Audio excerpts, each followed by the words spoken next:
আওয়ামী লীগ সরকারের গুরুত্বপূর্ণ ব্যক্তিরা মাঝে মাঝে আমাকে ফোন করে। আচ্ছা, হ্যাঁ, আপনার হোয়াটসঅ্যাপে ফোন করে। হোয়াটসঅ্যাপ তো যে কোনো জায়গাতে ফোন করা যায়, করেন। কোথেকে করেন আমি জানি না, আমি আবার জিজ্ঞাসাও করি না। জিজ্ঞাসা করলে যদি ফোন বন্ধ করে দেয়, এই জন্য আমি দেখে বলুক না, শুনি কি বলে। নানা কথাবার্তা বলে। আচ্ছা, কি বলে? এবং সেটাই আমি বলার চেষ্টা করতেছি।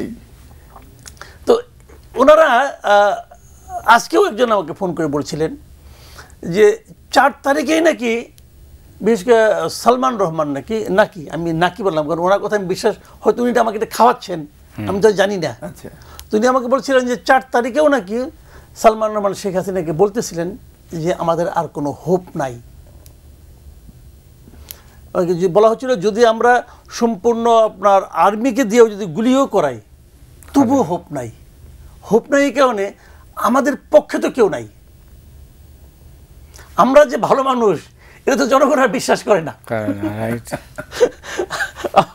আমরা যে দেশের উন্নতি করতেছি, এটা জনগণ আর বিশ্বাস করে না। সত্য ইনফরমেশনটা এটা উনি হাসিনাকে সরাসরি বলেছেন। যারা যে কজন বলতে পারে, সালমান রহমান তো ওই টকিংটা ওনার সঙ্গে এরকম ছিল, উনি নাকি বলেছিল নাকি যে আমাদের আর কোনো হোপ নাই।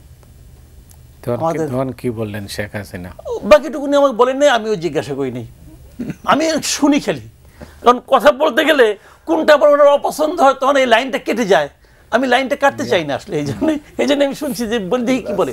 তো এই যে উপলব্ধিটা তার হয়েছে, যে ওনারা তো সবসময় একটা প্রাচীরের মধ্যে থাকেন। তো ওনারা কিন্তু কাউকে মানে বুঝতে পারেন না বাইরে কি হচ্ছে। আমাদের বাইরে এখন বৃষ্টি হচ্ছে না, ঝড় হচ্ছে, আমি কিন্তু জানি না, ঘরের মধ্যে বসে আছি। ওনারা তো এর চেয়েও প্রোটেক্টেড ঘরে থাকেন, কাজে ওনারা বুঝতে পারেন না। সেখানে বৈশাখ ওনারা বুঝতে পেরেছিলেন যে আমাদের আর কোনো হোপ নাই। মানে সিচুয়েশনটা কোথায় গিয়ে দাঁড়িয়েছিল, এদেশের মানুষ নানাভাবে বোঝাতে এক পর্যায়ে এমনভাবে বোঝাতে সক্ষম হয়েছিল যে তুমি আর আমাদের কাছে প্রত্যাশিত নও। এই জিনিসটা ওনাদেরকে বোঝাতে পেরেছিল দেশের মানুষ। আমি মনে করি ওনারা কি বুঝছে না বুঝছে না, আমার মাথা ব্যথা নাই। আমার কথা হলো এদেশের মানুষ কি পেরেছে, দ্যাট ইজ ইম্পর্টেন্ট। এদেশের মানুষ তাদের বোঝাতে পেরেছে যে তুমি আর কেউ না আমাদের কাছে।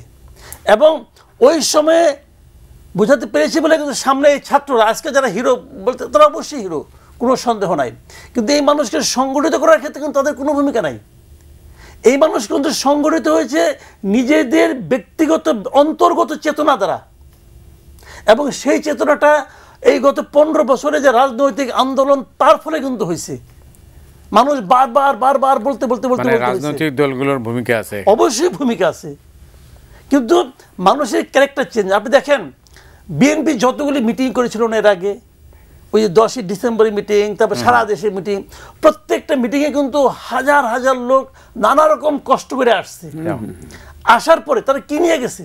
কিছুই নিয়ে যেতে পারে নাই।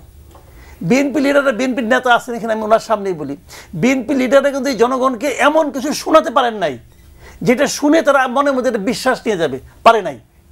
মানুষ হতাশা নিয়ে চলে গেছে, এই এত কষ্ট করে আসলাম, পাইলামটা কি? এরকম করতে করতে মানুষের মনে একটা চিন্তা আসছে যে আমার কাজটা আমাকেই করতে হবে।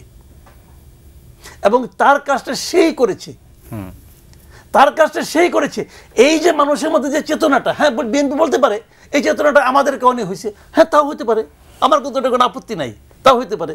সামনে যে ছিল ভাই তুমি নেতা, কিন্তু আমি কাজটা করব। নেতা ছিল না, কিন্তু আপনি বলতে পারবেন এই আন্দোলনের একক নেতা কে ছিল? কেউ ছিল না, একটা কোনো নেতা ছিল না। এটাকেই বলা হয় স্বতঃস্ফূর্ত আন্দোলন। এই জাতি এই বছর একটা স্বতঃস্ফূর্ত আন্দোলন দেখেছে, যে আন্দোলনের প্রত্যেকটা মানুষ বলতে পারবে যে আমারও সমান এতে অংশগ্রহণ আছে। এই আন্দোলন দেখেছে বাংলাদেশ, এটা অভূতপূর্ব।